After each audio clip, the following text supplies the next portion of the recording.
Hey guys, it's Natalie and welcome back to my channel, and in today's video I'm going to be talking about my least favorite books of 2019, and there are 5 books on this list, so not a whole bunch, but these are just books that rated between 1 and 2.5 stars. So I'm going to be talking about those books today in no particular order, so let's get straight into the video. I would like to preface this video by saying that if these are your favorite books, then that's amazing, and I'm so glad that you found a book that you can connect with, but everything I talk about in this video is solely just going to be my opinion, mostly based on personal taste, and that has nothing to do with if the book is objectively bad or objectively good. It's just based on my opinion and how I felt personally about different things in the books.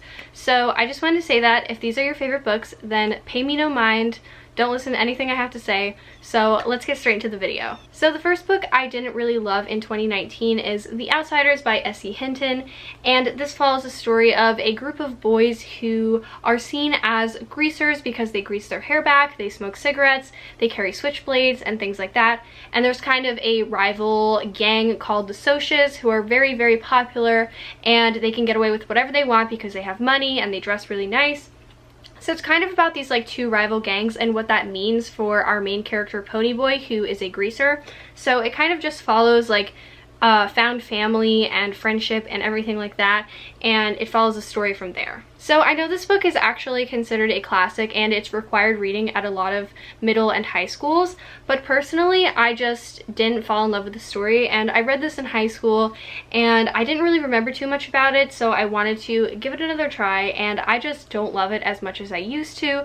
There's a couple things I didn't really love about it. It was very heavy on the stereotypes and it was just laid on very thick, and it was just kind of, the boys in this book kind of had like a fragile male ego thing going on, and they wouldn't really talk about their feelings because they were like too macho for that.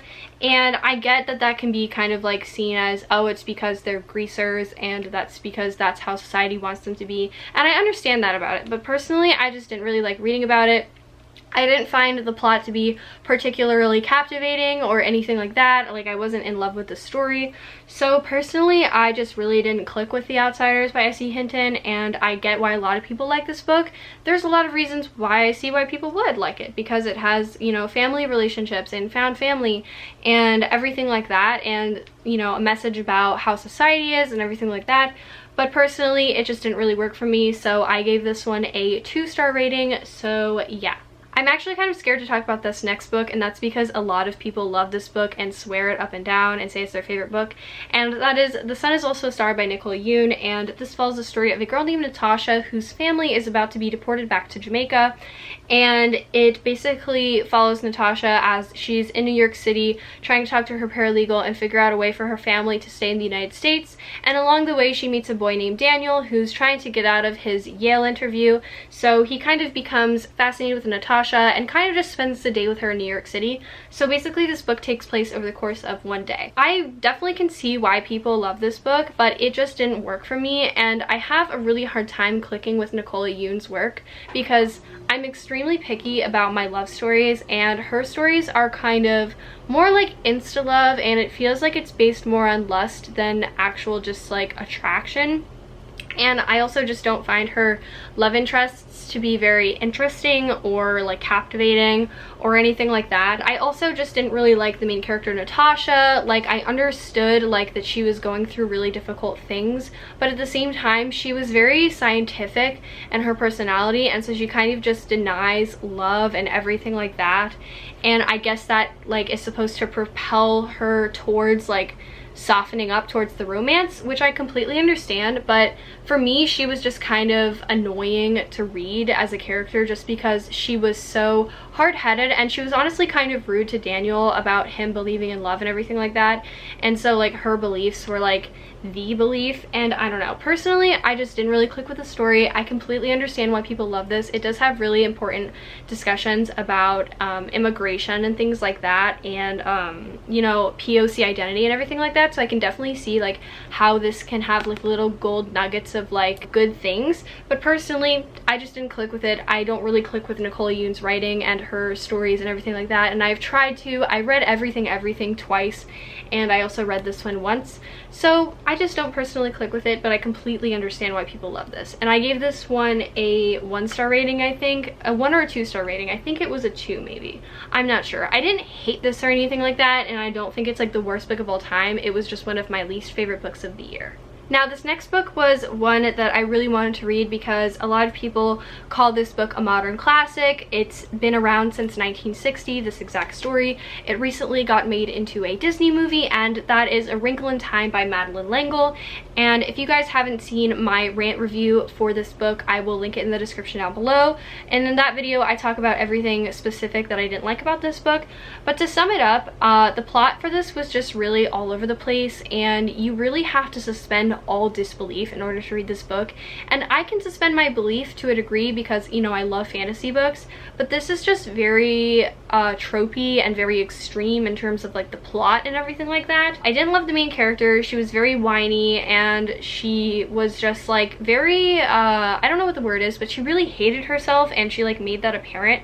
And like, I don't love that that is like how kids are reading this and like seeing this character who's like, I'm such a monster, I hate myself, like everything like that. Like, I just don't really love that idea. And it also kind of had like an underlying like Christian agenda, and I'm not against Christianity at all in any way, but basically it's just like, you know, men and God can fix everything in your life, and that was kind of like the underlying theme and tone in this book, and I just didn't really love that. And like I said, this book is just very tropey. It has like mind control, an all-knowing giant brain, interdimensional travel, and there's not really any explanations for these things, and I really like things that are explained, even if it's like a fictional explanation for it that goes along with like the universe and the world building. But for this, things just happened and the characters kind of went along with it, didn't really ask many questions, and that was kind of just like giving a message like, you know, if someone promises to take you on a magical adventure, just freaking do it. And I just didn't really love that about it. Like I said, I will link my rant review in the description down below if you want to watch that and see my full thoughts on this book. But I gave this book 1 star, and it was my least favorite book of the year, and I think of all time. So I'm going to be getting rid of this copy very, very soon. This next book is one that I was really excited to read, and I heard great things about it, and it just sounded exactly like my cup of tea, and I was really excited to read it, and that is The Hazelwood by Melissa Albert. And this follows the story of a girl whose name I completely forgot. Her name is Alice, and she basically has a grandmother who was an author, and she wrote these really creepy fairy tales, and they took place in a fictional place called the Hinterland. And then her grandmother dies, and then the Hinterland, the little universe that her grandmother wrote, took her mother, so she has to go to her grandmother's estate, the Hazelwood, and find her mother. Basically, I really loved the premise of this book. It sounded exactly like my cup of tea. The cover is absolutely stunning, and I just love fantasy, so I really thought I was going to love this.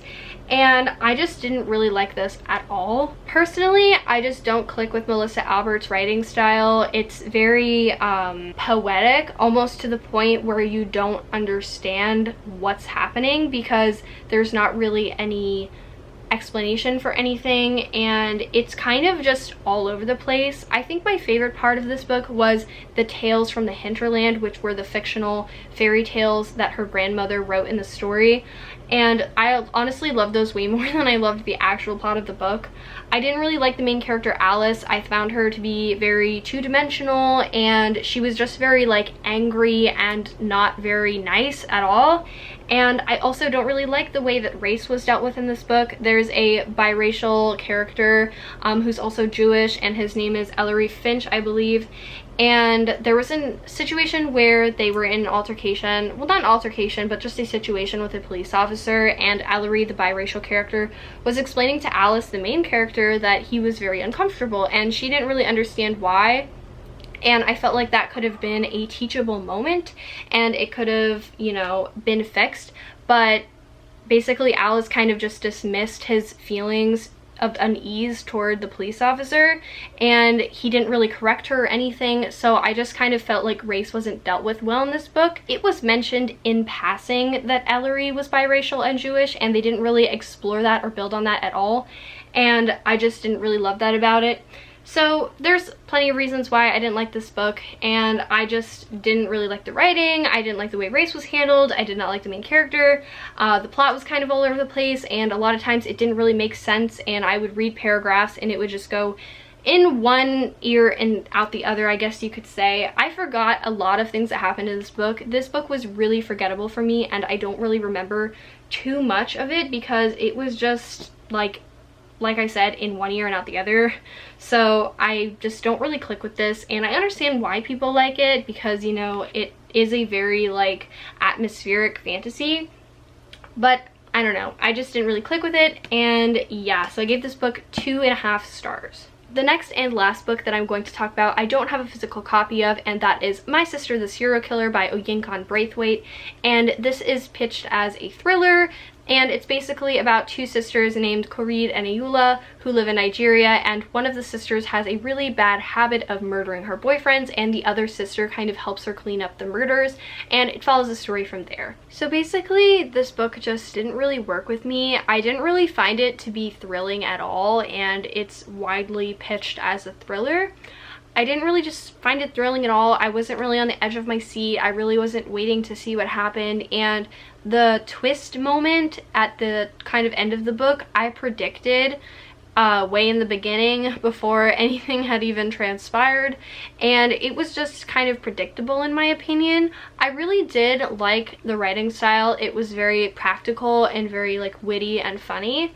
You know, despite the subject matter being kind of bleak, but I just didn't really like how it was executed, I guess. I didn't really like Ayula, and she was the sister who was kind of, you know, murdering her boyfriends, and I just found her to be really just like not nice, very unremorseful, and she just didn't really have any redeeming qualities that might make you want Korid to help her with the murders, and I just didn't connect with her as a character at all. And I knew that if my sister was doing that shit, like, I would not help her with it, honestly. Like, that's your own thing. Like, if you want to be a serial killer, go ahead, but I will take no part in it. I did really like the familial relationships and how the sisters had a really strong bond and they overcame issues within their family together. So I really appreciated that about it, but other than that, I didn't really find it to be thrilling at all, and I just didn't really like it.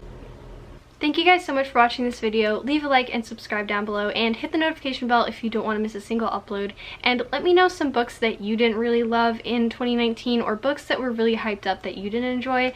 And I really am curious to hear you guys' opinions. So yeah, thanks for watching and have a great day. Bye!